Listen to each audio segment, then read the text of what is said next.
السلام عليكم ورحمة الله وبركاته. إن الحمد لله نحمده ونستعينه ونستغفره ونعوذ بالله من شرور أنفسنا ومن سيئات أعمالنا. من يهده الله فلا مضل له ومن يضلل فلا هادي له. وأشهد أن لا إله إلا الله وحده لا شريك له وأشهد أن محمدا عبده ورسوله صلى الله تعالى عليه وعلى آله وصحبه وسلم تسليما كثيرا.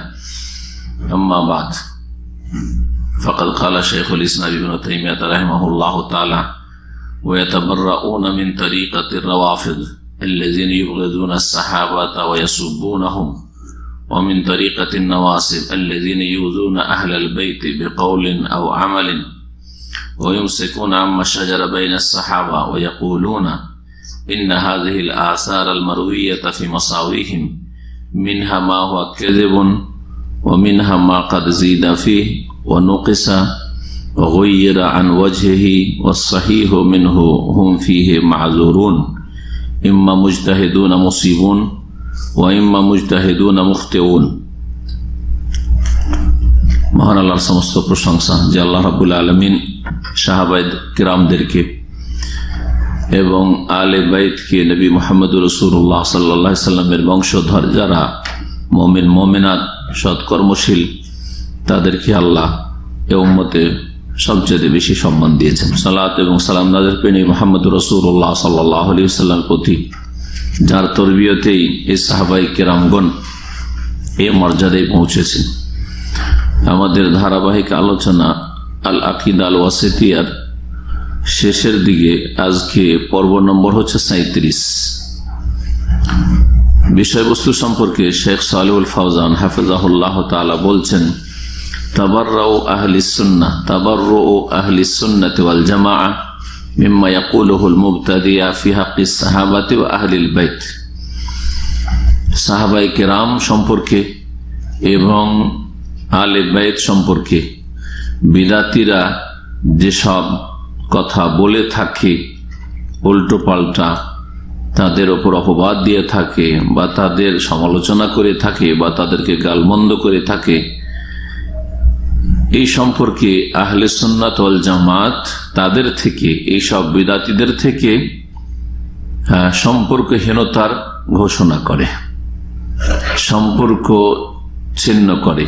অর্থাৎ আহলে সুন্নাত ওয়াল জামাতের এই সমস্ত বেদাতীদের সাথে, বেদাতীদের আকীদার সাথে কোনো সম্পর্ক নেই যারা সাহাবায়ে কেরামদের মানহানি করে, যেমন শিয়া রাফেজিরা।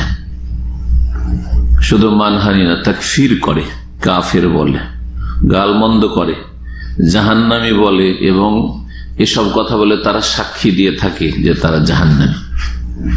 কালেমা পড়ায়, মুসলিম বানায়, সাক্ষী দেয় আশহাদু আল্লা ইলাহা ইল্লাল্লাহ ওয়া আশহাদু আন্না মুহাম্মাদুর রাসূলুল্লাহর পরে আবু বকর জাহান্নামে, ওমর জাহান্নামে, আর আয়েশা জাহান্নামে, হাফসা জাহান্নামে।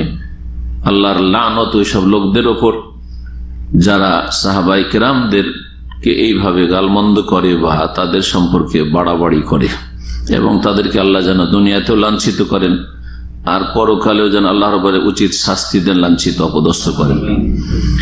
আর একটি দল, বিদাতি দল, সেটা হচ্ছে আলে বাইত সম্পর্কে নবী করিম সাল্লাল্লাহু আলাইহি সাল্লামের মুমিন মুমিনাত যারা বংশধর তাদের সম্পর্কে যারা ঘৃণা রাখে, বিদ্বেষ রাখে, অথবা তাদেরকে কোনো কথার দ্বারা কাজের দ্বারা কষ্ট দিয়ে থাকে, ওদের থেকেও আহলে সুন্নাত ওয়াল জামাত সম্পর্কহীন। তাদের সাথে কোনো সম্পর্ক নেই আহলে সুন্নাত ওয়াল জামাতের।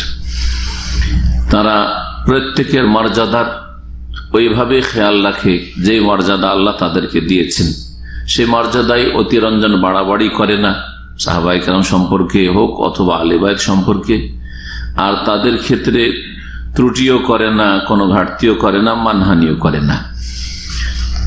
আজকের আলোচনা একটু লম্বায় আছে ইবনে তাইমিয়া রাহিমাহুল্লাহ, ইনশাআল্লাহ তাআলা আমরা আজকে সেটা শেষ করব। বলছেন ওয়াতাবাররাউনা মিন তরিকাতির রাওয়াফিদ আল্লাযীনা ইউবগিদুনা আস-সাহাবা ওয়া ইয়াসুবুনাহুম। আহলে সুন্নাত ওয়াল জামাত রাফেজি শিয়াদের পথ থেকে সম্পর্কহীনতার ঘোষণা করে। যেই রাফেজিরা আল্লাযীনা ইউবগিদুনা আস-সাহাবা, সাহাবায়ে কেরামদের সম্পর্কে বিদ্বেষ রাখে, ওয়াসুব্বুনাহুম, এবং সাহাবায়ে কেরামদেরকে গালমন্দ করে।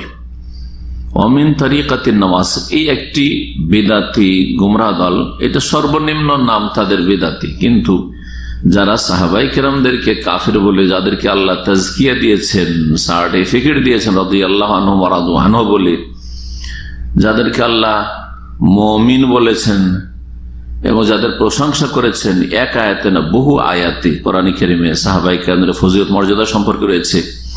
সাহাবায়ে কেরামদের মানহানি করা অথবা তাদের সমালোচনা করা অথবা তাদের ঈমান আকীদায় আমলে আপত্তি তোলা, এটা হচ্ছে কোরআনের অস্বীকার। সুতরাং যারা এইরকম করবে তাদের ঈমান থাকবে না।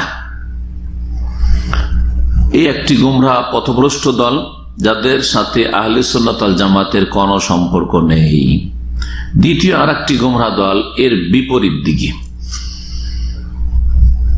তারা বিপরীত দিকে এই জন্য বললাম যে শিয়া রাফেজিরা সাহাবায়ে কেরামদের সম্পর্কে কি করে, তারা মানহানি করে, সাহাবায়ে কেরামদের গালমন্দ করে, এমনকি কাফর বলে আখ্যায়িত করে, তাদের ক্ষেত্রে শত্রুতা বিদ্বেষ রাখে।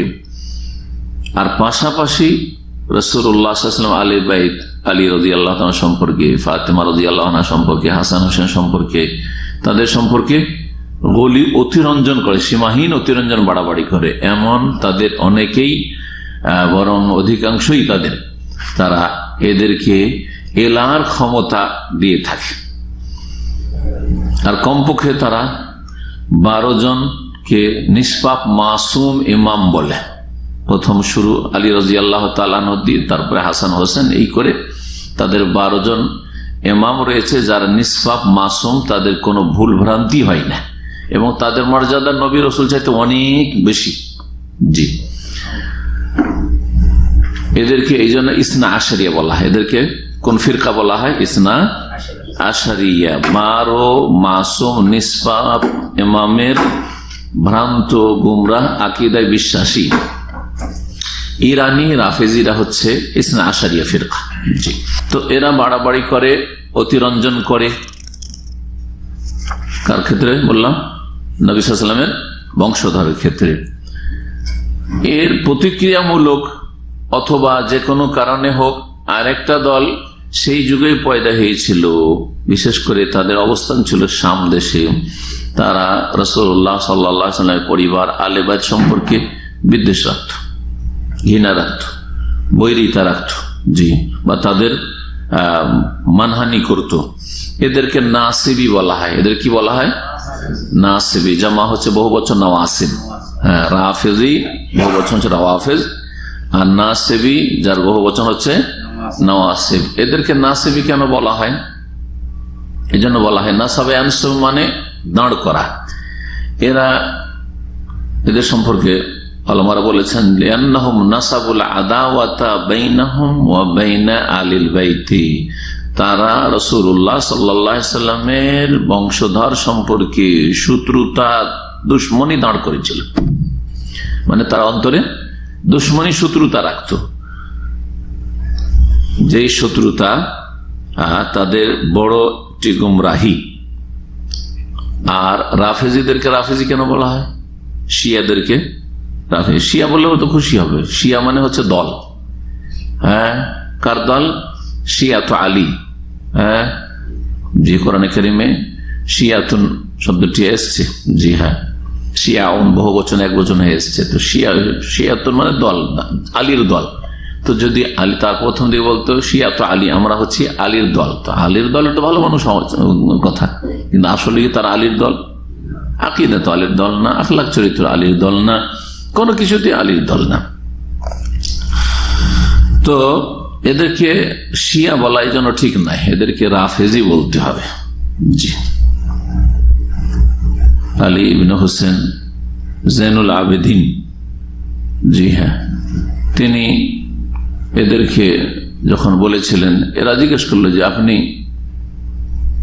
আবু বকর ওমর সম্পর্কে মত রাখেন? বলছে আবু বকর ওমর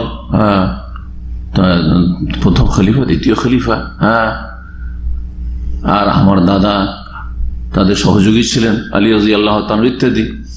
তখন তারা বললো আপনার কথা মানি না আপনার কথা, অস্বীকার করলাম। অথচ তাদের ধারণাই তাদের ইমাম। আর মানি না কথা ছুঁড়ে ফেলে দেওয়া, অমান্য করাকে রাফজ বলা হয়। রাফাদা ইয়ারফজ মানে অস্বীকার করা, রিফিউজ করা, যেটাকে রিফিউজ করা বলা হয় ওইটি হচ্ছে রাফদ। জি, আরবির সাথে মিল আছে রিফিউজ আর রাফদ। জি, তো তখন তিনি বলেছেন রাফাদ তুমুনি, আমার কথাকে তোমরা ছুঁড়ে ফেললে ফাসুম্মু আর রাফেজা। সেই দিন থেকে এই শিয়াদের নাম হয় রাফেজা, জমা বহু বচন রাফেজ।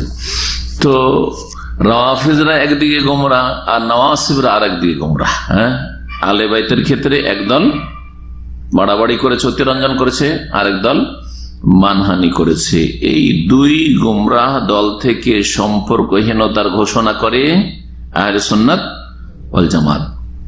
নাসিবী কারা বলছেন আল্লাযীনা ইউযুনা আহলাল বাইতে, যারা আহলে বাইতকে কষ্ট দিয়ে থাকে, বিকৌলিন কথার দ্বারা, আও আমালিন অথবা কাজের দ্বারা।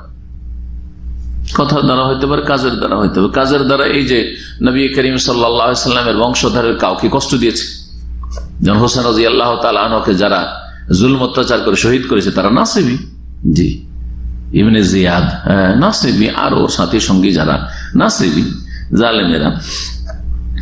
ওয়ুমসিকুন আম্মা শাজারা বাইনাস সাহাবাতি। আর আহলে সুন্নাত ওয়াল জামাত আর একটি কাজ করে, সেটা হচ্ছে যে সাহাবায়ে কেরামদের মাঝে যে আপোষে মতবিরোধ হয়েছে আর আপোষে যে দ্বন্দ্বগুলি সৃষ্টি হয়েছিল বিভিন্ন কারণে, সেগুলি নিয়ে তারা আলোচনা করে না, আলোচনা করে না। সেগুলিতে বিচারক হয়ে বসে না। যেমন মৌলানা মওদুদি বসছে বিচারপতি, একেবারে চিফ জাস্টিস হয়ে বসছে, এখন সাহাবায়ে কেরামদের বিচার করবে আসামির কাঠগড়ে হাজির করে। জি, এটা আহলে সুন্নাত ওয়াল জামাত করে না। এটা আহলে সুন্নাত ওয়াল জামাতের মানহাজ, আকীদার খেলাফ, জি, একটি গুমরাহি। তাই বলছেন যে সাহাবায়ে কেরামদের মাঝে যেই ইখতিলাফগুলি হয়েছে বা মতবিরোধ হয়েছে বা মনোমালিন্য হয়েছে কোন ক্ষেত্রে, এই বিষয়গুলি সম্পর্কে ইউমসিকুন মানে তারা বিরত থাকে, কোনো কথা বলে না, মুখ খুলে না। এ ভুল করেছে, এ ঠিক করেছে না, এরা ভুল করেছে, এটা অমুক ভুল করলো, এটা অমুক ভুল করলো, এইসব কাজ করে না আহলে সুন্নাত ওয়াল জামাত। ওয়ায়াকুলুনা, তাহলে এসব ঘটলো কেন, এগুলোর ব্যাখ্যা কি করবেন বা এগুলো সম্পর্কে কি বলবেন আহলে সুন্নাত ওয়াল জামাত? এই সম্পর্কে কয়েকটি কথা বলছেন শাইখুল ইসলাম ইবনে তাইমিয়া রাহিমাহুল্লাহ। ওয়ায়াকুলুনা, আহলে সুন্নাত ওয়াল জামাত বলে, ইন্না হাযিহিল আসার আল মারউইয়াতা ফি মাসাউইহিম মিনহা মা হুয়া কাযিবুন ওয়া মিনহা মা ক্বাদ যিদা ফীহি ওয়া নুকিসা ওয়া গুয়্যিরা আন ওয়াজহিহি। বলছেন যে সাহাবায়ে কেরাম সম্পর্কে তাদের যখন আপোষ দ্বন্দ্ব শুরু হইল, আলী রাদিয়াল্লাহু তাআলা আনহু আর এদিকে মুআবিয়া রাদিয়াল্লাহু আনহু, আর এই ক্ষেত্রে তখন সাহাবায়ে কেরামরা তিন ভাগে বিভক্ত হয়ে গেলেন। একদল আলী রাদিয়াল্লাহু তাআলার পক্ষ নিলেন, আর একদল মুআবিয়া রাদিয়াল্লাহু তাআলার পক্ষ নিলেন, আর একদল বললেন না, এই দুই মুসলিমদের মাঝে যেহেতু বিবাদ আর দ্বন্দ্ব, আমরা এদিকে যাব না ওইদিকে যাব না, নিরপেক্ষ থাকবে। এইরকমই আয়েশা রাদিয়াল্লাহু তাআলা আনহা মাকে সবাই বলেন যে আপনি গেলে হয়তো একটা মীমাংসা হয়ে যাবে, তো তিনি গেলেন। আর তাতে যারা সাবাই ইহুদি, ওই চক্রান্তে যারা আসলে ওসমান রাদিয়াল্লাহু তাআলা শহীদ করেছিল, ওরা দেখলো যে এখন যদি মীমাংসাটা হয়ে যায় তাহলে তো আমাদেরকে ধরে সবকে কিসাসে হত্যা করা হবে। তখন রাতের অন্ধকারে হামলা করে দিল আলী রাদিয়াল্লাহু তাআলা আনহুর পক্ষ নিয়ে, যেন অথচ কেউ খবর রাখে নাই। এরা সব ছিল এই সাবাই দল বা এই খুনি দল। জি, ওসমান রাদিয়াল্লাহু তাআলার খুনি যারা অপরাধী। তখন আয়েশা রাদিয়াল্লাহু তাআলার সাথে যারা ছিলেন, আরে এ কি করলো, আমাদের হামলা করে দিল, অথচ কথা হয়েছে সকালে আমাদের একটা মীমাংসা হয়ে যাবে, রাত্রে সবাই ঘুমন্ত অবস্থায় কেউ কারো খবর রাখে না, হঠাৎ করে আক্রমণ হয়ে গেল রাতের অন্ধকারে। তখন প্রতিরোধমূলক প্রতিরক্ষামূলক পাল্টা আক্রমণ, এতে অনেক লোক এর আহত হইল। সবগুলি চক্রান্ত ছিল ইহুদি সাবাই চক্রান্ত, আর সাবাই চক্রান্তে উসমান রাদিয়াল্লাহু তাআলা আনহুকে শহীদ করা হয়েছে। তো এই যে আপোষে যখন দ্বন্দ্বগুলি এভাবে শুরু হলো, এই যে বর্ণনাগুলি রয়েছে, এগুলি সম্পর্কে আহলে সুন্নাত ওয়াল জামাতের ভূমিকাটা কি, তাদের ধ্যান ধারণাটাকে, বিশ্বাসটা কি, বলছেন এই ক্ষেত্রে যে আহলে সুন্নাতরা বলে যে এই যে রিওয়ায়াতগুলি রয়েছে, বর্ণনাগুলি রয়েছে, আসার মানে বর্ণনা, আসার মানে আসারের বহুবচন, হাদিস সাধারণত রাসূলুল্লাহ সাল্লাল্লাহু আলাইহি ওয়াসাল্লামের হাদিসগুলোকে হাদিস বলা হয়, আর সাহাবায়ে কেরামদের কোন উক্তি বা তাবেঈনদের উক্তি এগুলোকে কি বলা হয়? আসার বলা হয়। যদিও কখনো কখনো নবী সাল্লাল্লাহু আলাইহি ওয়াসাল্লামের হাদিসকেও আসার বলা হয়। এই জন্য দোয়াগুলিকে আমরা দোয়ায়ে মাসুরা বলছি, আসার থেকে মাসুর বা মাসুরা দোয়া। এই যে রিওয়ায়াত বা বর্ণনাগুলি রয়েছে যা বর্ণিত হয়েছে ফি মাসাউইহিম, সাহাবায়ে কেরামদের দোষ ত্রুটি সম্পর্কে, যে অমুক কাজটা করে দিল, এই অমুক কাজটা করে দিল, অমুক এই যে অন্যায়টা করে দিল, এই ধরনের যে বর্ণনাগুলি রয়েছে এগুলো কি বলবেন এই সম্পর্কে?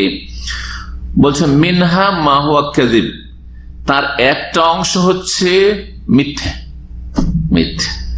আর এই মিথ্যাগুলো রটিয়েছে রাফেজি শিয়ারা। জি, আর শিয়াদের ধর্মটাই কায়েম আছে মিথ্যার উপর। শেখুল ইসলাম ইবনে তাইমিয়া রাহিমাহুল্লাহ মিনহাজুস সুন্নাতে আর তার অন্যান্য ফাতাওয়ার কিতাবে বলেছেন যে আকযাবুত তাওয়াইফ, যত ফিরকা মুসলিম উম্মতে জন্মেছে তার মধ্যে সবচাইতে বড় মিথ্যুক দল হচ্ছে, ফিরকা হচ্ছে এই রাফেজা শিয়া। জি, এদের ধর্ম, আকীদা সবকিছুই কিসের ওপর? মিথ্যার ওপর নির্ভরশীল। জি, এমনকি তাদের ধর্মের একটি আকীদা হচ্ছে মিথ্যা, এবং মুনাফিকি আকীদা হচ্ছে তাকিয়া। তাকিয়া মানে বাঁচার জন্য যে কোনো সময় মিথ্যা কথা বলা।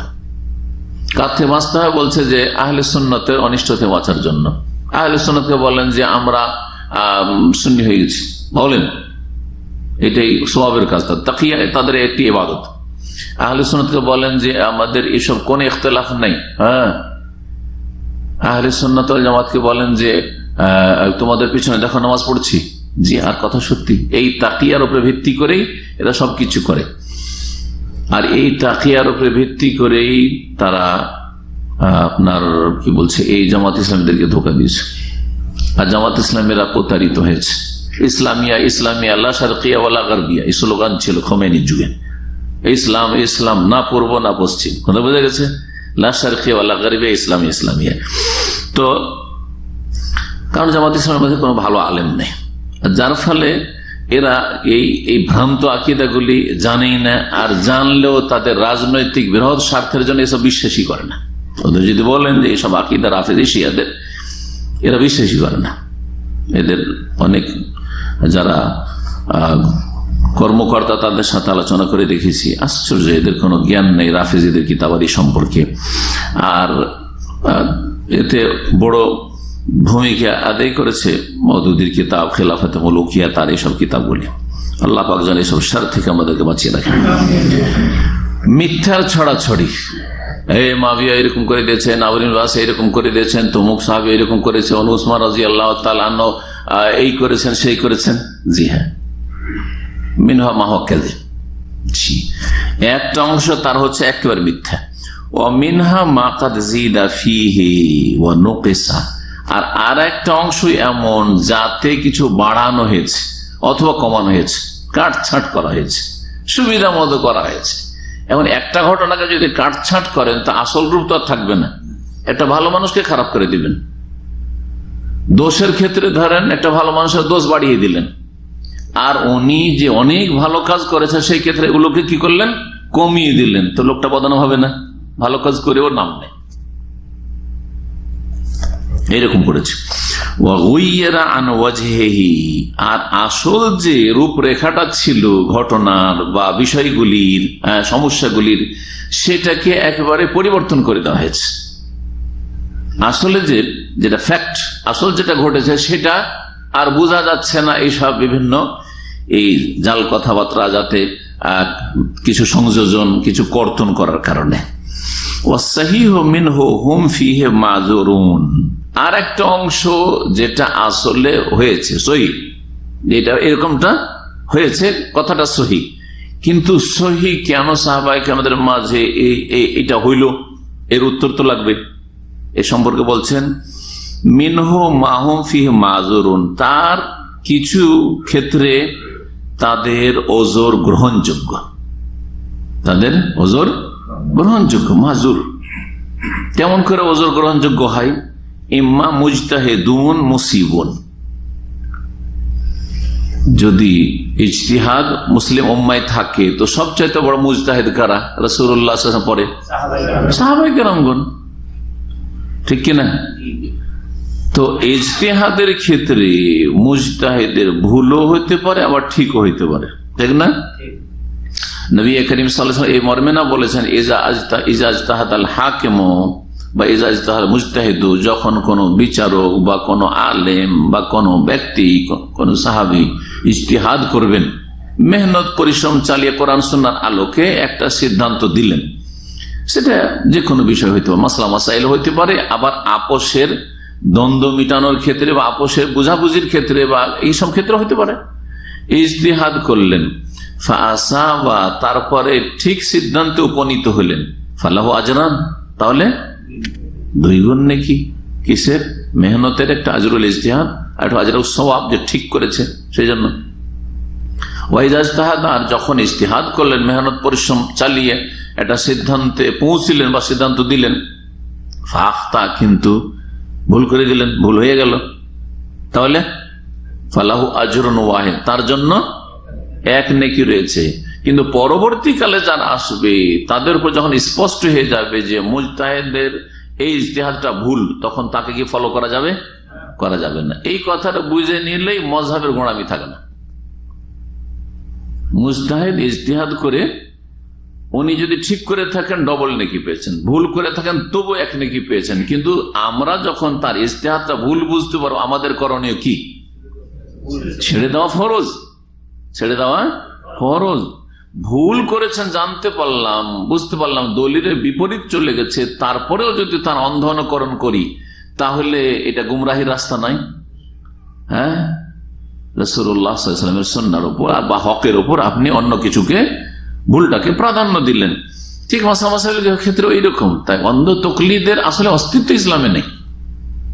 একজন আলেম বুঝতে পারছে যে ভাই, যেমন একটা উদাহরণস্বরূপ একটা মাসালা নেন, ইমামের পিছনে সূরা ফাতিহা পড়তে হবে কি হবে না, হক একটাই, এটাও ঠিক ওইটাও ঠিক, এরকম না যে পড়লেও ঠিক। হ্যাঁ, তো যারা পড়তে হয় বলছে তারা বলছে পড়া ফরজ, ঠিক কিনা? আর যারা বলছে পড়তে হবে না তারা বলছে পড়া হারাম, ঠিক কিনা? তো হারামটাও ঠিক আর ফরজটাও ঠিক, দুটো তো পরস্পর এরকম বিরোধী। একটা জিনিস কি আবার হারামও হয় আর ফরজ হয়? কখনো হইতে পারেন না, ঠিক কিনা? তাহলে দুটোর হচ্ছে হক, যাতে মুজতাহিদ মুসিব ঠিক সিদ্ধান্তে পৌঁছেছেন। হয় সূরা ফাতিহা পড়া ফরজ, আর না হয় সূরা ফাতিহা আমার পেছনে পড়া হারাম, দুটোর একটা হক। আর আরেকটাতে মুজতাহিদ মুখতি, ভুল করেছেন। কারণ আমরা তো সব জাহেল না, উম্মতে মুসলিমার 4 জন ইমামের পর সব মূর্খ জাহেল, আর কিচ্ছু যায় না এমন তো নাই। তাহলে ইজতিহাদের যোগ্যতা আবু হানিফা, শাফি, মালিক, আহমদের পরে হাজার হাজার লাখ লাখ আইম্মায়ে কেরাম, ওলামায়ে কেরামদের ছিল, এখন আছে। ইজতিহাদ দরজা এখন পর্যন্ত খোলা আছে, এটাও ভালো করে মনে রাখবেন। মযহাবী যারা বিশেষ করে গোঁড়া মত আছে, তারা বলছে ইজতিহাদের দরজা আবু হানিফা, শাফি, মালিক, আহমদের মৃত্যুর সাথে সাথে বন্ধ হয়ে গেছে, দরজে বন্ধ হয়ে গেছে। আর ইজতিহাদ করাই যাবে না, কিছু বলাই যাবে না, যা বলেছেন ওইটা অন্ধভাবে মানতে হবে। 4 জন একজনকে ধরে না, এই ধরে নিই তো এক উম্মত 4 ভাগে ভাগ হয়ে গেছে। কিন্তু আলেমদের করণীয় এই ক্ষেত্রে যে এই দুটো, ইমাম শাফি বলছেন যে সূরা ফাতিহা না পড়লে নামাজ হয় না, উদাহরণস্বরূপ। ইমাম ওয়াহি বলছেন সূরা ফাতিহা পড়া হারাম, ইমামের পিছনে। এখন একটা হক আর একটা ভুল, এই ক্ষেত্রে হক আর না হকটা মুজতাহিদের বুঝার পরে যখন বুঝে নেব, তখন কি করব? যেটা হক সেটা গ্রহণ করব, আর যেটা ভুল সেটা ছেড়ে দেবো, এইটা হওয়া উচিত। তাহলে উম্মতের এই অবস্থাটা হইতো না। তো বলছেন যে যেই ওজোর সহি যেগুলো ঘটনা ঘটেছে সাহাবায়ে কেরামের মধ্যে, সেই ক্ষেত্রে তাদের ওজোর রয়েছে। হয় মুজতাহিদ করে ঠিক সিদ্ধান্তে পৌঁছেছেন একদল, ঠিক, ওয়াইম্মা মুজতাহিদুন, অথবা মুজতাহিদ করেছেন মুখতিউন, আর ভুল করেছেন। যেমন আলী রাদিয়াল্লাহু তাআলা আনহু আর মুআবিয়ার প্রথম যে বিষয়টি নিয়ে মতবিরোধ, সেটা হচ্ছে আলী রাদিয়াল্লাহু তাআলা আনহু খলিফা হলেন, চতুর্থ খলিফা, খলিফায়ে রাশিদ, ঠিক না? তাহলে মুসলিম দেশের যত মুসলিমরা রয়েছে, বিশেষ করে গণ্যমান্যরা, আর গণ্যমান্যরা বায়াত করলে জনগণ তাদের অন্তর্ভুক্ত, তাদের আওতাভুক্ত, সবাইকে এক এক করে বায়াত করতে জরুরি নয়। মুআবিয়া রাদিয়াল্লাহু তাআলা আনহুর জন্য হক এটা ছিল যে তিনি সাথে সাথে আসবেন আর আলী রাদিয়াল্লাহু আনহুর হাতে বায়াত করবেন আর বলবেন যে আপনাকে আমি খলিফায়ে হক বলে কি করলাম, মেনে নিলাম। কিন্তু তিনি বলেন যে না, আমি মানবো না। কেন মানবে না? আমি এই জন্য মানবো না যে উসমান রাদিয়াল্লাহু তাআলা আনহু আমার আত্মীয় আর আমার এটা অধিকার। আল্লাহ কোরআনে বলেছেন, ওমান কুতিলা মাজলুমান ফাকাদ জাআলনা লিওয়ালিয়্যি সুলতান ফালা ইউসরিফ ফিল কতল।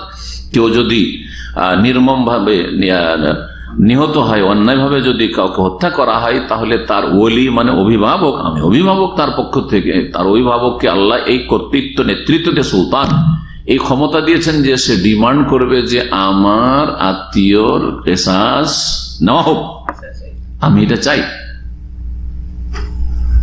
আগে কিসাস সে বাস্তবায়ন করেন, তারপরে বায়াত করব। এই কথাই মুআবিয়া রাদিয়াল্লাহু আনহু ইজতিহাদে ভুল করে দিলেন। পক্ষান্তরে আলী রাদিয়াল্লাহু তাআলা আনহু যে ইজতিহাদ ছিল যে আমাকে লোকেরা খলিফা বানিয়েছে, এখন সবাই মিলে এক বাক্যে খেলাফতকে মেনে নাও এবং এখানে পরিস্থিতিটা শান্ত হোক, আর তারপরে আমাকে শক্তিশালী করো, সাহায্য করো, আর তারপরে তখন খুঁজবো যে খনিগুলোকে। কারণ অনেক লোক ছিল, কয়েকশো লোক কমপক্ষে, বা কয়েক হাজার লোক, ধরেন কয়েকশোই যদি হয়, কয়েকশো সবাই তো আর খুনের সাথে জড়িত না, কিছু লোক ছিল হইচই করেছে, তো সবাইকে তো খুন করা যাবে না, হত্যা করা যাবে না, কেস আছে। তাহলে যারা যারা খুন করেছে বা খুন করার সাথে জড়িত সরাসরি, তাদেরকে তখন ধরবো, আর তারপর তখন কেসাসের বাস্তবায়ন করছেন। না, এটা হবে না, আগে আপনি কেসাসের বাস্তবায়ন করেন। ইজতিহাদ আলী রাদিয়াল্লাহু করলেন, ইজতিহাদ মুআবিয়া রাদিয়াল্লাহু আনহু করলেন। একজন মুজতাহিদ মুসিব মানে ইজতিহাদ করে ঠিক করেছেন, আর একজন ইজতিহাদ করেছেন কিন্তু ভুল করেছেন। যেমন এখনই মসলায় বললাম সূরা ফাতিহা আমার পিছনে পড়া ফরজ, যে বলেছে যে ফরজ সে মুজতাহিদ মুসিব ঠিক বলেছেন, আর যিনি বলেছেন না পড়া যাবে না, পড়া যাবে না, তিনি মুজতাহিদ কিন্তু মুফতি, ভুল করেছেন। জি, এই যে মুজতাহিদ ইজতিহাদ হয়েছে সাহাবায়ে কেরামদের, এটি হচ্ছে শাইখুল ইবনে তাইমিয়া রাহিমাহুল্লাহ এবং অন্যান্য সমস্ত আহলে সুন্নাত ওয়াল জামাতের মত। মওদুদী সাহেব এখানেই গুমরাহির শিকার হয়েছে। তার কিতাবে আমি নিজে পড়েছি আর যথেষ্ট পড়েছি, সরাসরি অস্বীকার করছেন আমি ইজতিহাদের ভুল মানতে রাজি না। যে মুআবিয়া রাদিয়াল্লাহু আনহু ইজতিহাদ করে ভুল করেছেন, না, ইজতিহাদের ভুল মানতে রাজি না, ইচ্ছা করে ভুল করেছেন। আউযুবিল্লাহ, এটা বড় ধরনের মানহানি সাহাবীর এবং বড় ধরনের তার একটি গুমরাহি। জি, তারপরে বলছেন ওয়াহুম মা যালিকা লা ইয়াতাকিদুন আন্না কুল্লা ওয়াহিদিন মিনাস সাহাবাতি মাসুমুন আন কাবাইরিল ইসমি ওয়া সাগাইরিহি। এরপরেও আহলে সুন্নাত ওয়াল জামাত এই বিশ্বাস করেন না যে সাহাবায়ে কেরামরা প্রত্যেককেই ব্যক্তি পর্যায়ে কাবিরা গুনাহ থেকে অথবা সাগীরা গুনাহ থেকে নিষ্পাপ মাসুম, এটা না। তাহলে সাহাবায়ে কেরামদের ক্ষেত্রে দুটি দিক, একটা হচ্ছে সমষ্টিগত ভাবে আর একটা হচ্ছে ব্যক্তি হিসাবে। ব্যক্তি হিসাবে প্রত্যেক সাহাবী গুনাহ থেকে মাসুম বা গুনাহ হবে না, বড় অথবা ছোট, এটাকে আমরা বিশ্বাস করি না। গুনাহ হইতে পারে, সাগীরা হইতে পারে আর হয়েছেও, আর কাবিরা হতে পারে, কারো কারো হয়েছে, যদি অল্প অল্প কিছু, কিন্তু হতে পারে হয়েছে। কেন জেনার ঘটনা ঘটেনি সাহাবীদের মধ্যে? দু তিনটাই ঘটেছে না ঘটেনি? চুরির ঘটনা ঘটেনি? এক মহিলা বারবার করে চুরি করতো, শেষখানে ধরাকে হাত কাটা যায়নি, তার নাম ছিল ফাতেমা, সাহাবীই তো ছিল, তো চুরি করা কাবিরা গুনাহ না? তো একটা হচ্ছে ব্যক্তি কেন্দ্রিক, সাহাবীদের ভুল হয়েছে, বড় হয়েছে, ছোট হয়েছে। আর সমষ্টিগত যদি সাহাবায়ে কেরাম জামাত হিসেবে দেখেন এই দলটি, তখন কি বলবেন? সাহাবায়ে কেরামদের জামাতটি হচ্ছে মাসুম। এই পুরো জামাত ভুল করতে পারে না, কারণ পুরো জামাতটাই ছিল এই উম্মত। সাহাবায়ে কেরাম পুরো দলটাই হচ্ছে উম্মত। আর নবী করিম সাল্লাল্লাহু আলাইহি ওয়াসাল্লাম বলেছে ইন্না উম্মতি লা তাজতামি আলা দালাল, আমার উম্মত ভ্রষ্টতার উপর, গুমরাহির উপর এক হইতে পারে না। এটা সাহাবায়ে কেরামদের যুগেও আর সব যুগেই সারা পৃথিবী থেকে আমার উম্মত সবাই গুমরাহ হয়ে যাবে, এটা হইতে পারে না। এই কথা মনে রাখবেন। জি হ্যাঁ, সংখ্যা কমে এসছে হেদায়েত প্রাপ্তদের, গুমরাহদের সংখ্যা বেড়েছে। গুমরাহ ফিরকা 73-এর 72টায় গুমরাহ হয়ে গেছে, ঠিক কিনা? সাহাবায়ে কেরামদের জামানায় গুমরাহ ফিরকা ছিল না, শুধু খারেজি রাফেজি হওয়ার আগে পর্যন্ত কিছু ছিল না, এরা প্রথম শুরু হইল।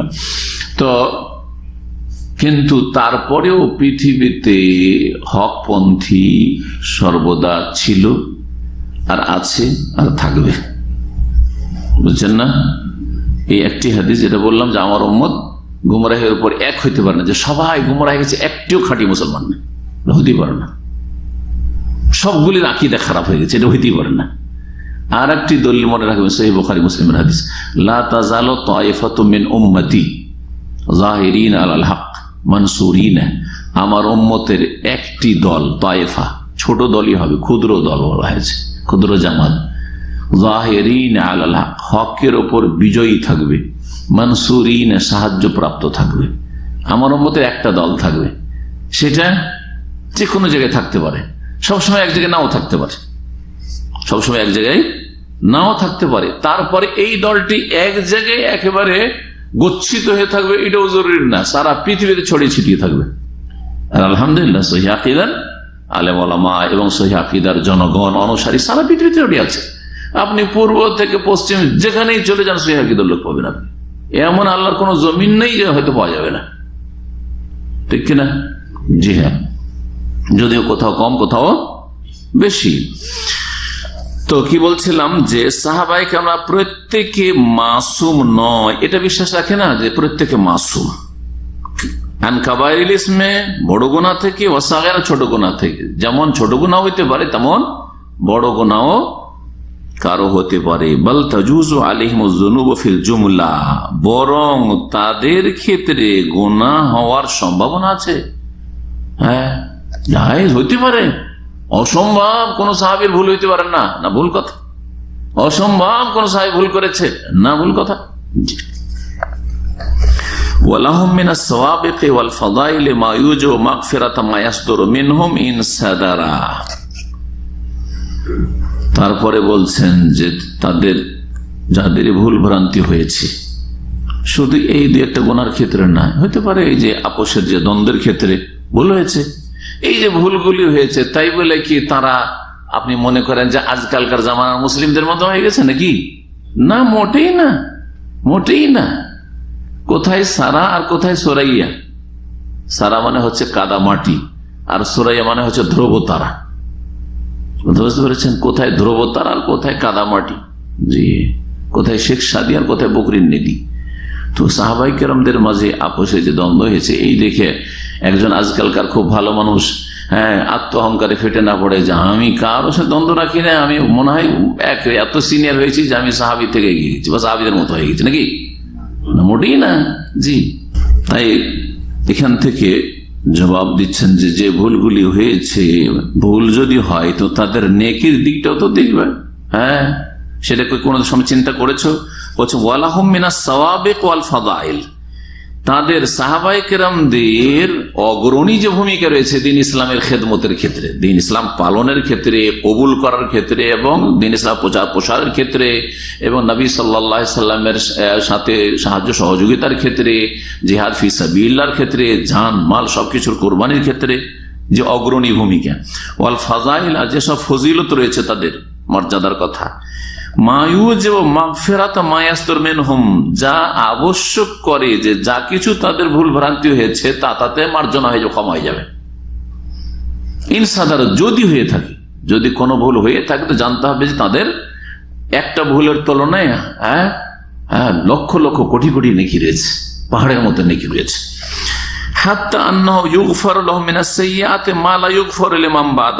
এটাও তার সাথে সাথে জানতে হবে। আমি এগুলোকে বেশ কিছু পয়েন্টে, যেমন শেখ সালেহ ফৌজান পরে বর্ণনা করেছেন, ইনশাআল্লাহ তাআলা এগুলোকে বর্ণনা করব। এখানে তিনি চারটি পয়েন্ট বর্ণনা করেছেন ওই হাদিসগুলো সম্পর্কে। আর তারপরে এই যে তাদের আর যে ভুল ভ্রান্তিগুলি হয়েছিল বা কোনো গুনাহ খাতা হয়েছে সে সম্পর্কে যে কথাগুলি বর্ণনা করেছেন, এই ক্ষেত্রে আর তাদের মর্যাদার ক্ষেত্রে 7টি কথা উল্লেখ করেছেন। ইনশাআল্লাহ তাআলা পরে বর্ণনা করবো।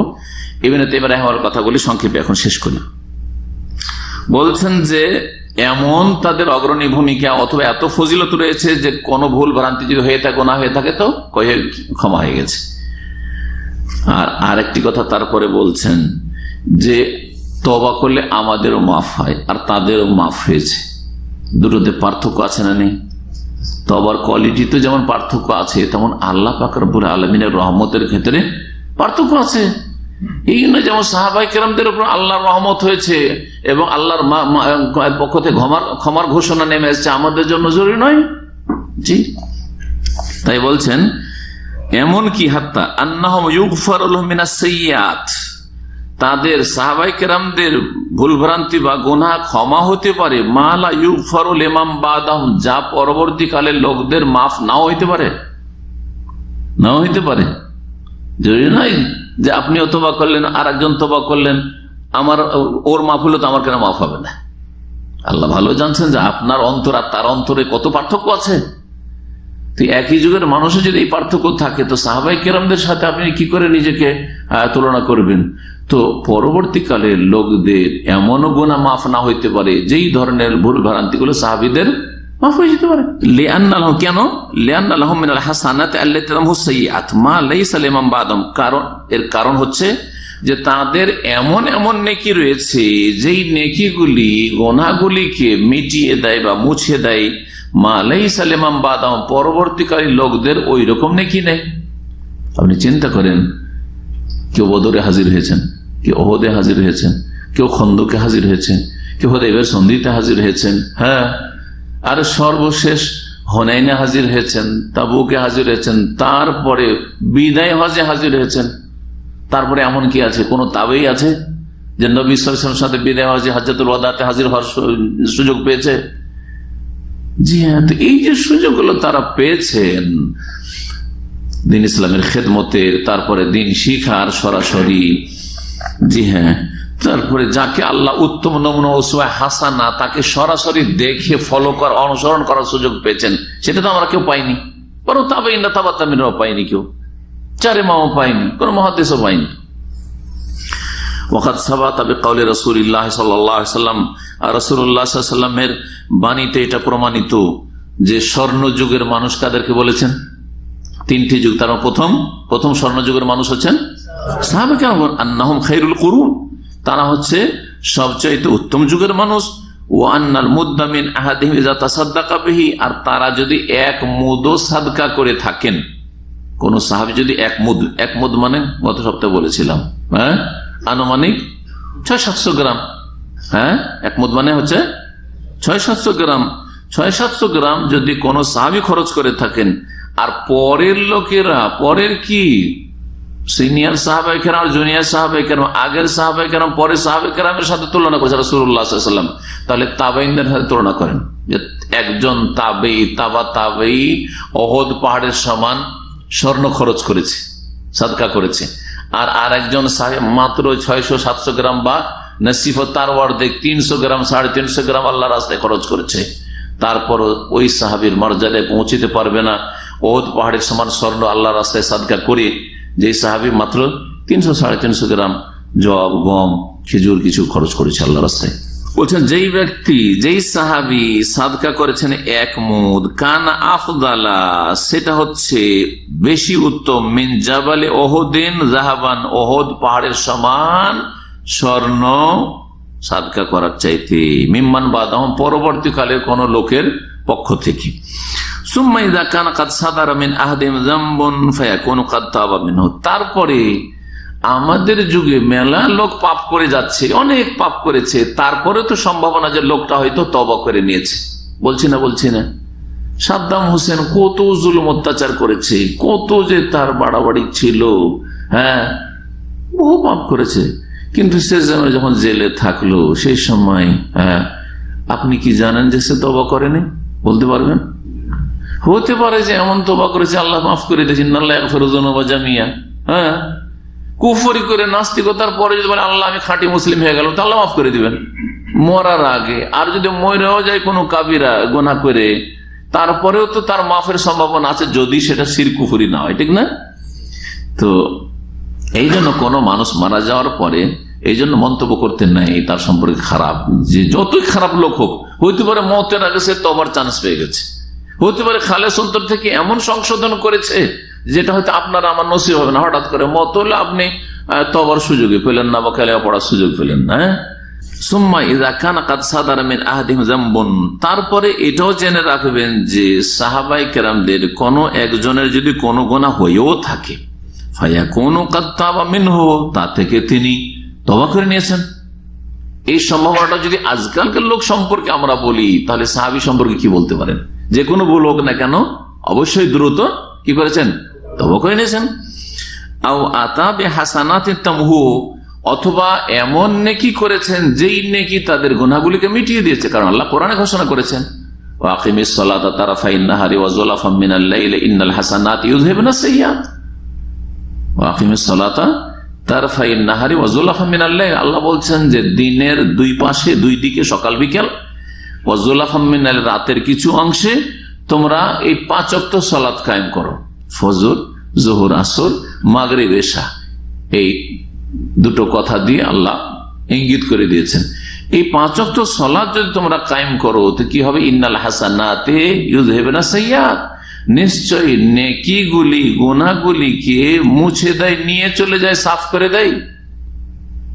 তো সাহাবায়ে কেরামগণ হয় তওবা করে নিয়েছেন যারা এরকম কোন ভুল করেছেন, অথবা এমন নেকি করেছেন যা গুনাহগুলিকে মিটিয়ে দিয়েছে। গফির লাহু বিফাদলি সাবিকাতিহি, অথবা তাদের অগ্রণী ভূমিকার কারণে মাফ করে দেওয়া হয়েছে। মেলা মানুষ এমন হবে যে তওবা হয়তো করেনি, মেলা কিছু নেকি করেনি, কিন্তু এখন হয়তো এই সময় যে গুনাহ করার পরে হয়তো নেকির আর সুযোগ পায়নি, এটা হইতে পারে যে গুনাহ করলো তারপরে নেকির সুযোগ পায়নি, কিন্তু গুনাহ করার আগে তার বহু নেকি আছে, তো ওটা দেখি মাফ হবে না। এইটা একটা অবস্থা হইতে পারে যে গফির আল্লাহ, অথবা ওই সাহাবী যিনি হয়তো যে ভুলটা করেছেন তাকে মাফ করে দেওয়া হয়েছে তার অগ্রণী ভূমিকা থাকার কারণে। আও বিশাফাতে মুহাম্মাদিন সাল্লাল্লাহু আলাইহি ওয়াসাল্লাম, অথবা নবী মুহাম্মদ সাল্লাল্লাহু আলাইহি ওয়াসাল্লামের শাফাত, সুপারিশের কারণে। দেখেন এই উম্মতের জন্য সুপারিশ আছে কিনা রাসূলুল্লাহ সাল্লাল্লাহু আলাইহি ওয়াসাল্লামের, ঠিক কিনা?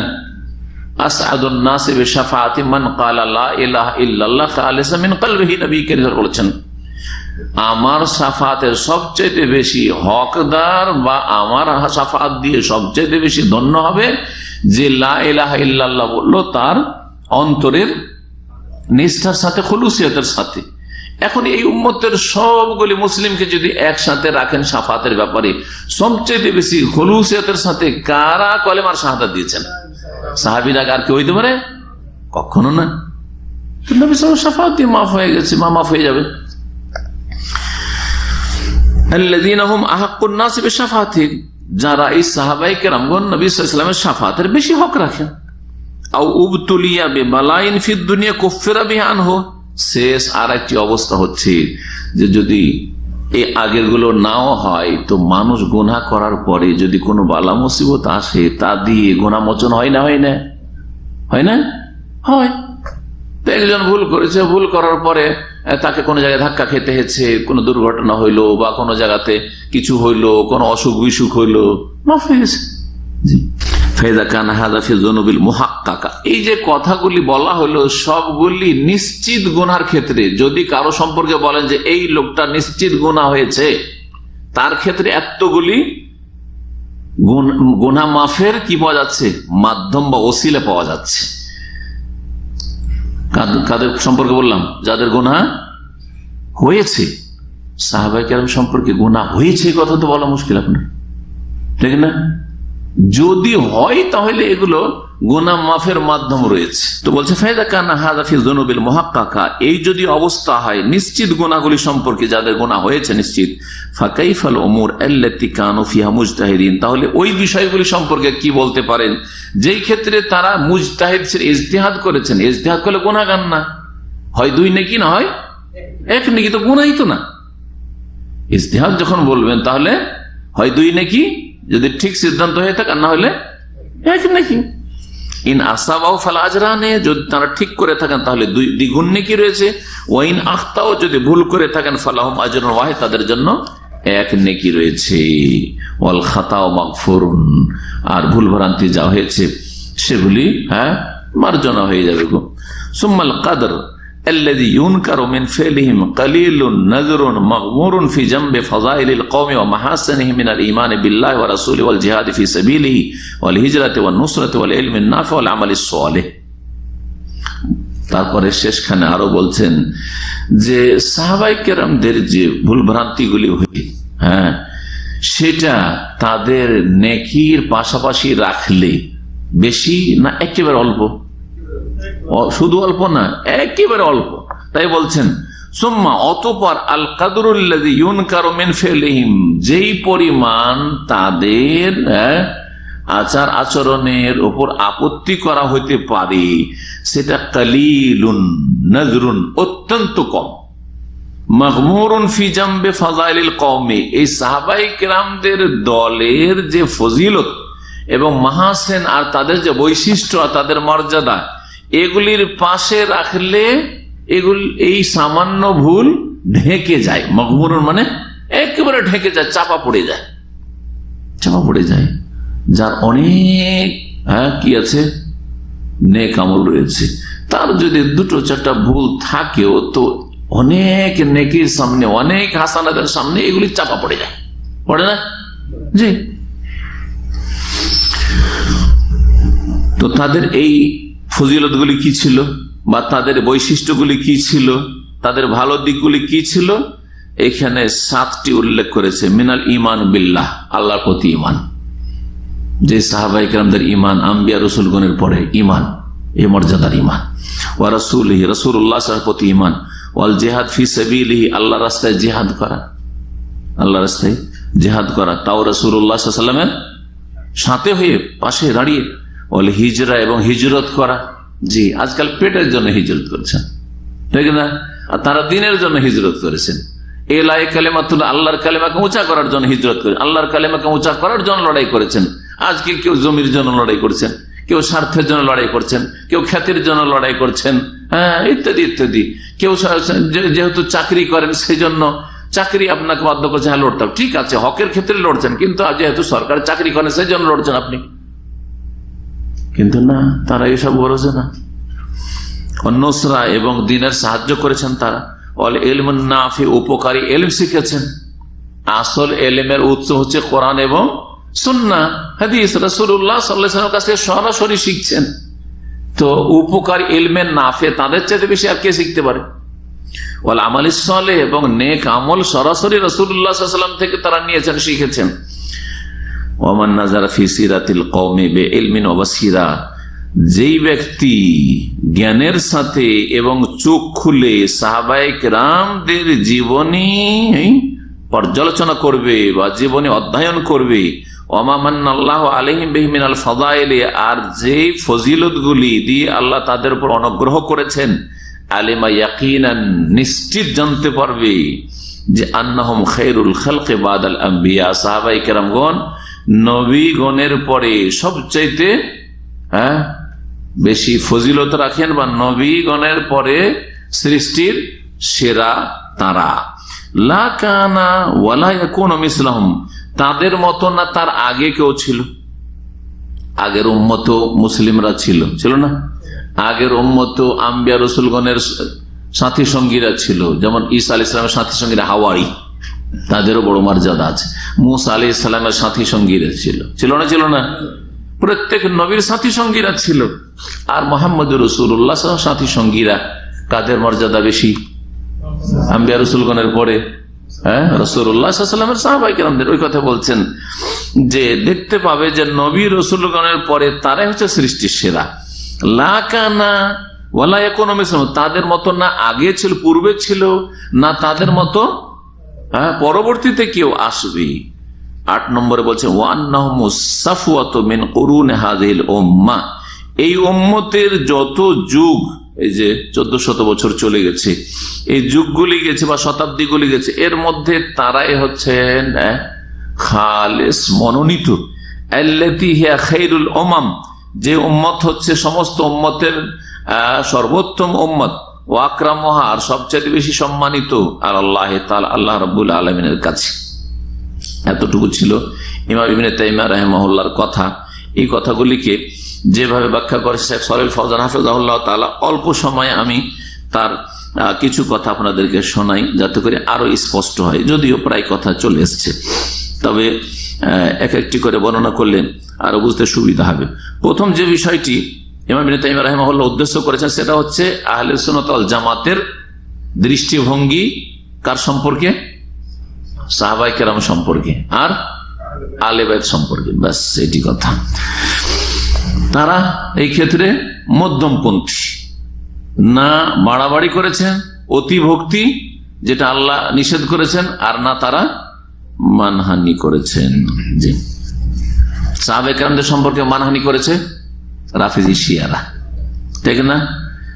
আর নাসেবিরা মানহানি করেছে আহলে বাইত সম্পর্কে, আর এই রাফিজিরা আবার অতিরঞ্জন বাড়াবাড়ি করেছে কার সম্পর্কে? আহলে বাইত সম্পর্কে। জি, এই সমস্ত ইফরাত এবং তাফরির, ঘাটতি বাড়তি, অতিরঞ্জন অথবা ত্রুটি থেকে মুক্ত আহলে সুন্নাত ওয়াল জামাত। তারপরে বর্ণনা করেছেন ইবনে তাইমিয়া রাহিমাহুল্লাহ যে আহলে সুন্নাত ওয়াল জামাতের দৃষ্টিভঙ্গি সাহাবায়ে কেরামদের আপোষের যেসব দ্বন্দ্বগুলি হয়েছিল সে সম্পর্কে, ফিতনা যেগুলি হয়েছিল, মুসলিমদের আপোষে যদি কলহ হয় সেটাকে ফিতনা বলা হয়। এই ফিতনা সম্পর্কে আহলে সুন্নাত ওয়াল জামাতের দৃষ্টিভঙ্গি কি? যে বিষয়গুলিকে বেশি বেশি হাইলাইট করে ইসলামের শত্রুরা, আর এই ক্ষেত্রে ইন্ধন জগিয়েছে, আর এই সব কথা আর মধ্যে মিথ্যা আর সংযোজন করেছে এই রাফেজি শিয়ারা।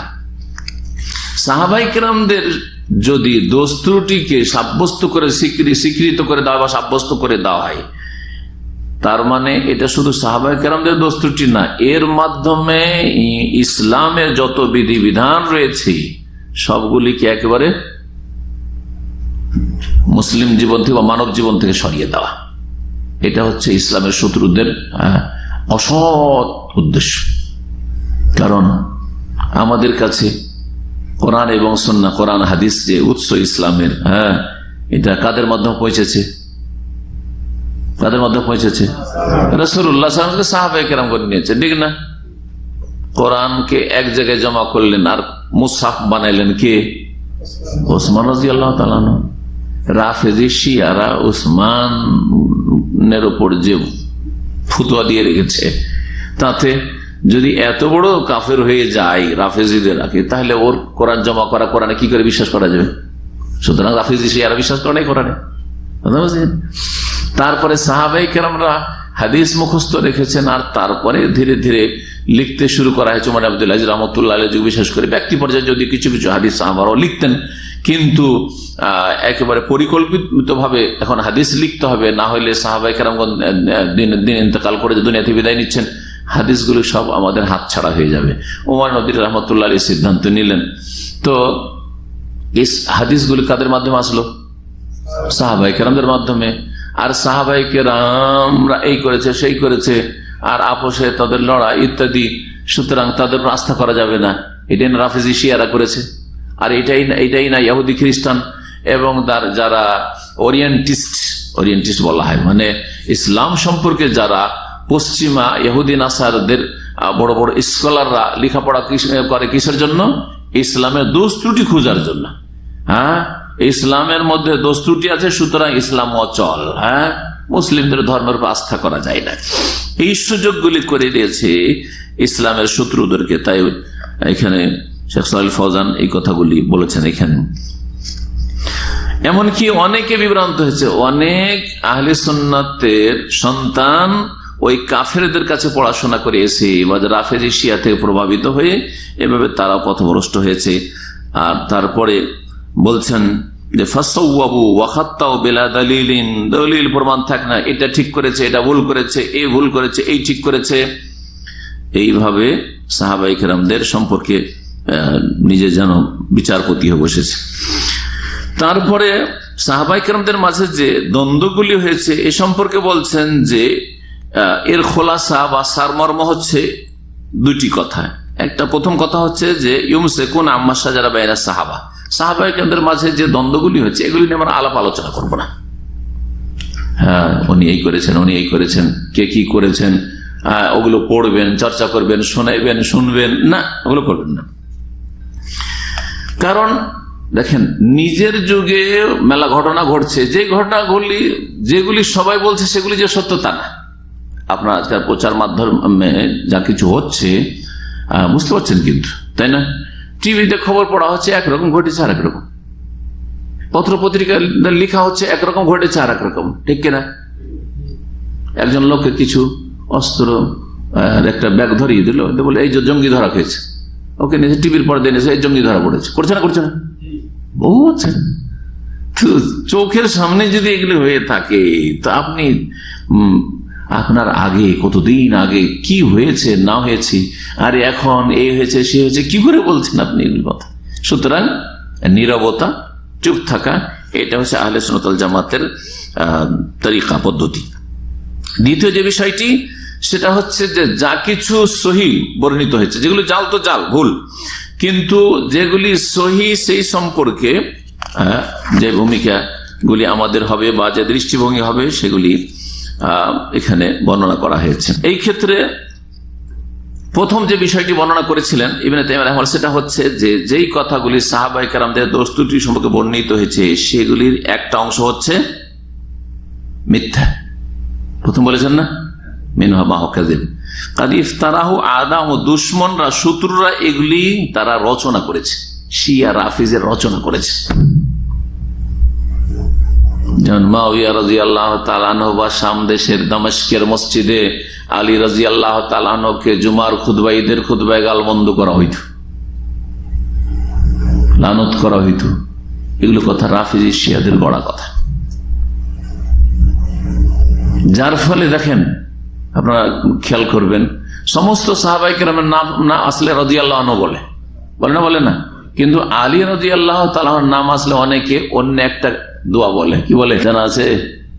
স্মরণ করেন দেখি, বললে কিন্তু স্মরণ হয়ে যাবে আপনাদের। কাররামাল্লাহু ওয়াজহাহু, আলী কাররামাল্লাহু ওয়াজহাহু, আলী রাদিয়াল্লাহু তাআলার চেহারাকে আল্লাহ সম্মানিত করুক। কেন বলেন? আবু বকর কাররামাল্লাহু ওয়াজহাহু, ওমর কাররামাল্লাহু ওয়াজহাহু, উসমান কাররামাল্লাহু ওয়াজহাহু, আবু হুরায়রা কাররামাল্লাহু ওয়াজহাহু, কেন বলছেন না? জি হ্যাঁ, এই রাফেজি শিয়াদের থেকে এসছে। যেমন মা ফাতেমা বলাটা রাফেজি শিয়া থেকে সুন্নি বেদাতীদের মধ্যে এসছে, ঠিক তেমনি আলীকে শুধু কাররামাল্লাহু ওয়াজহাহু বলা ওইখান থেকে এসছে।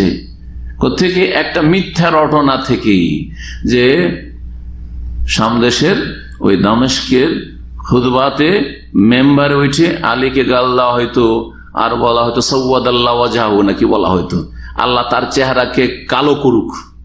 তখন ওর জবাবে তখন কি বলতো? কাররামাল্লাহু ওয়াজহাহু। জাল কথা, জাল কথা।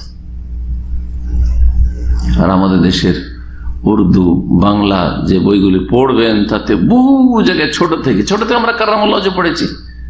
ওস্তাদের তেমন বোঝাননি, ভালো কোন ওস্তাদের কাছে গিয়ে শেষ রহস্যটা জানলাম যে কাররামাল্লাহু ওয়াজহাহু আসলো কোথেকে, শুধু আলীর নাম আসলে কেন কাররামাল্লাহু ওয়াজহাহু, বুঝা গেছে? বলছেন যে এই ইসলামের দুশমনরা বা সাহাবায়ে কেরামের দুশমনরা এগুলি মিথ্যা রচনা করেছে, লিয়াসাউহু সুমআতাহুম, তাদের ভাবমূর্তি নষ্ট করার জন্য। কামা তাফআলুহু রাফিজাতু কাব্বাহুমুল্লাহ, শেখ সালেহ ফাজল বলছেন যেমন রাফেজা শিয়ারা এই কাজটি করে থাকে শুধু সাহাবায়ে কেরামদের বদনাম করার জন্য। এদের পূর্বপুরুষরা গড়েছে জাল কথা, আর তাদের কিতাবগুলি সব হচ্ছে মিথ্যার ছড়াছড়ি। ওয়াল কাযিব লা ইলতাফাতু ইলাইহি, মিথ্যার দিকে কোনো ভ্রুক্ষেপ করবেন না। দ্বিতীয় যে কথাটি বর্ণনা করেছেন যে যেই দোষ ত্রুটিগুলি বর্ণনা করা হয়েছে সেগুলির মধ্যে কি হয়েছে, কিছু সংযোজন করা হয়েছে, ভালো গুণগুলি কমিয়ে দেওয়া হয়েছে, এরকম। ওয়াদাখালাহুল কাযিব ফাহুয়া মুহাররাফুন, বিকৃত। সুতরাং বিকৃত ঘটনা যেসব বর্ণনা করা হয় সেগুলির ওপর কোনো আস্থা ভরসা করা যাবে না। কারণ সাহাবায়ে কেরামদের ফজিলত আমাদের জানা আছে কোরআন সুন্নাহ দিয়ে, এবং তারা যে সত্যবাদী ন্যায়পরায়ণ সেটাও জানা আছে, কোরআন কারীমে আল্লাহ সার্টিফিকেট দিয়েছে। আর এই সব ঘটনা হচ্ছে সন্দেহপূর্ণ। আর যেগুলি সহিহ সেগুলি সম্পর্কে বললেন যে হয় ইজতিহাদে ঠিক করেছেন অথবা ইজতিহাদে ভুল করেছেন। 4 নম্বর যে বিষয়টি বর্ণনা করেছেন সেটা হচ্ছে যে তারা ছিলেন মানুষ, তারা তো মানুষ ছিলেন, আর মানুষ মাত্রই ভুল হতে পারে, তারা মাসুম ছিলেন না। ছোট ভুল হইতে পারে, বড় হইতে পারে, কিন্তু ভুল হইল ভুল মাফের মেলা মাধ্যম রয়েছে, যে মাধ্যমগুলি এখানে বর্ণনা করেছেন। সেগুলি আর ফেরাচ্ছে না, কারণ সেগুলি এর আগে আলোচনা এসছে। আর তারপরে শেষখানে যে বিষয়টি এখানে বর্ণনা করেছেন সেটা হচ্ছে, শেষখানে ইবনে তাইমিয়া রাহিমাহুল্লাহ যে কথাগুলি বলেছেন সেটা হচ্ছে যে সাহাবায়ে কেরামদের মর্যাদা আর ফজিলতের সার কথা। সংক্ষেপে 7টি বা 8টি বিষয় রয়েছে। একটি হচ্ছে আল্লাহ এবং তার রাসূল সাল্লাল্লাহু আলাইহি ওয়াসাল্লামের প্রতি ঈমানের ক্ষেত্রে তাদের মর্যাদায় কেউ পৌঁছতে পারে না। এটা হচ্ছে সবচেয়ে ভালো আমল। নবী সাল্লাল্লাহু আলাইহি ওয়াসাল্লামকে একবার জিজ্ঞেস করা হয়, আইয়ুল আমালি আফদালু ইয়া রাসূলুল্লাহ, কোন আমল সবচেয়ে উৎকৃষ্ট? কি বলেছিলেন? ঈমানুন বিল্লাহি ওয়া রাসূলি, আল্লাহ এবং রাসূলের প্রতি ঈমান। দ্বিতীয় হচ্ছে আল জিহাদ ফি সাবিলিল্লাহ, আল্লাহর রাস্তায় জিহাদ করেছেন তাহলে লা কালিমাতিন, আল্লাহর কালিমা প্রচার করার জন্য, যেটা যেমন তেমন কথা নয়। মুখে তো জিহাদ করা সহজ, হ্যাঁ, কিন্তু কাজের জিহাদ হচ্ছে আসল জিহাদ। আর আকীদা ছাড়া কি করে জিহাদ হতে পারে? আজকাল বদ আকীদার লোক বেশি জিহাদ করছে। আকীদা বিহীন কি করেছে? আপনার আকীদা মানে হচ্ছে দ্বীনের অকাট্য বিশ্বাস। এই অকাট্য বিশ্বাসটা যদি ঠিক না হয়, সহি আকীদা না হয়, তো জিহাদ আবার কিসের? 3 নম্বর হচ্ছে আল হিজরাত ফি সাবিলিল্লাহ, আল্লাহর রাস্তায় হিজরত করা, যে হিজরত করলে অতীতের গুনাহ মাফ হয়ে যায়। আছে না নবী সাল্লাল্লাহু আলাইহি হাদিস, ওয়া আন্নাল হিজরাতা তাহদিউ মা কানা ক্বাবলাহা। জি, আর ইসলাম ঈমান, আল ইসলাম ইয়াহদিউ মা কানা ক্বাবলাহু ওয়া ইয়াজুবু মা কানা ক্বাবলা। আর নুসরাতুল দীনিল্লাহ, 4 নম্বর হচ্ছে আল্লাহর দ্বীনের সাহায্য করা। আল্লাহ সার্টিফিকেট সূরা হাশর আয়াত নম্বর 8 দেখবেন, ওয়ায়ানসুরুনা আল্লাহ ওয়া রাসূলাহু উলাইকা হুমুস সাদিকুন, তারা আল্লাহ এবং রাসূলের সাহায্য করত এবং তারাই ছিল সত্যবাদী। আল্লাহ কি বলছেন তাদেরকে? সাদিকুন বলছেন। আর রাফিজি শিয়ার কি বলছে সাহাবায়ে কেরামদেরকে? যে এরা সব মিথ্যুক ছিল, মুসলিম ছিল না। মুনাফিক বলে নয়, কাফের বলে। তো মুনাফিক কে সত্যবাদী হয়? তা আল্লাহ বলছেন সাদিকুন, এটা গুরুত্বপূর্ণ বিষয় মনে রাখবেন। উলাইকা হুমুস সাদিকুন, আল্লাহ তাদের সত্যতার সার্টিফাই করছেন। 5 নম্বর হচ্ছে আল ইলমুন নাফি ওয়াল আমালুস সালেহ, তার উপকারী ইলম শিখেছেন এবং সে অনুযায়ী আমল করেছেন। আমরা শিখছি তো বহু কিছু, কিন্তু আমলের বল নেই, অনেক দূরে। 6 নম্বরে বলছেন আন্নাহুম খায়রুল খালকি বাদাল আম্বিয়া, আম্বিয়া রাসূলগণের পরে সবচেয়ে শ্রেষ্ঠ হচ্ছেন সাহাবায়ে কেরামগণ, কারণ এই উম্মত হচ্ছে সবচেয়ে শ্রেষ্ঠ। আর এই উম্মতের প্রথম শ্রেণীর মানুষ হচ্ছে সমস্ত উম্মতের মধ্যে সাহাবায়ে কেরাম, তারা সবচেয়ে শ্রেষ্ঠ। আল্লাহ বলছেন কুনতুম খায়রা উম্মাহ, তোমরা হচ্ছে উৎকৃষ্ট জাতি বা সবচেয়ে উত্তম জাতি। এই আয়াতটা যখন সম্বোধন করে তখন এই উম্মতের কারা ছিলেন? সাহাবী ছাড়া আর কেউ ছিলেন? এই আয়াতের প্রথম সম্বোধনই হয়েছে সাহাবায়ে কেরামকে, কুনতুম খায়রা উম্মাহ। আমরা তো পরে পরোক্ষভাবে কিয়ামত পর্যন্ত যত মুমিন মুমিনাত এই উম্মতের, তারা শ্রেষ্ঠ উম্মত পরোক্ষভাবে, কিন্তু ডাইরেক্ট আল্লাহ সাহাবায়ে কেরামকে বলেছেন কুনতুম খায়রা উম্মাতিন উখরিজাত লিন-নাস, তোমরা, আল্লাহ বলেছেন। তারপরে নবী সাল্লাল্লাহু আলাইহি ওয়াসাল্লাম বলেছেন আমার যুগের লোকেরা সবচেয়ে উত্তম। 7 নম্বর হচ্ছে আন্নাহুমুস সাফওয়াতু মিন কুরুনি হাযিহিল উম্মাহ, এই উম্মতের মধ্যে সবচেয়ে বেশি উৎকৃষ্ট এবং মনোনীত হচ্ছেন সাহাবায়ে কেরামগণ। একটি হাদিস এই মর্মে তিরমিজি এবং ইবনে মাজাহ মুস্তাদরাক হাকিমে রয়েছে। হাদিসটা মিশকাতের শেষ হাদিস, মনে রাখবেন। মিশকাত যদি কারো কাছে থাকে তাহলে মিশকাতের সর্বশেষ হাদিস এটা। মুসনাদ আহমদেও রয়েছে। নবী কারীম সাল্লাল্লাহু আলাইহি ওয়াসাল্লাম বলছেন আনতুম তুওয়াফুনা 70 উম্মাহ, তোমরা 70টি উম্মতকে পূর্ণ করছো, মানে তোমাদের আগে 69টি জাতি উম্মত এসছে। নূহ আলাইহিস সালামের জাতি, তারপর ইব্রাহিম আলাইহিস সালামের জাতি, এবার মূসা, ঈসা, এই করে মাত্র কয়টাই জানছি, কিন্তু কত উম্মত এসছেন আর কত উম্মতের নবী রাসূল এসেছেন ওগুলো নামই জানা নেই আমাদের। জি, তোমরা 70 উম্মতকে পুরা করছো। আনতুম খায়রুহা, এই 70টি উম্মতের মধ্যে তোমরা সবচেয়ে শ্রেষ্ঠ। ওয়া আকরাম, আর সবচেয়ে বেশি সম্মানিত আলাল্লাহি সুবহান, আল্লাহ সুবহানাহু ওয়া তাআলার কাছে। জি, এই হাদিসটিকে ইমাম তিরমিজি হাসান বলেছেন।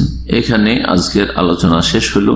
ওয়া সাল্লাল্লাহু আলা মুহাম্মদ ওয়া আলা আলিহি ওয়া সাহবিহি আজমাইন। সুবহান রাব্বিকা রাব্বিল ইজ্জাতি আম্মা ইয়াসিফুন ওয়া সালামুন আলাল মুরসালিন ওয়া আলহামদুলিল্লাহ।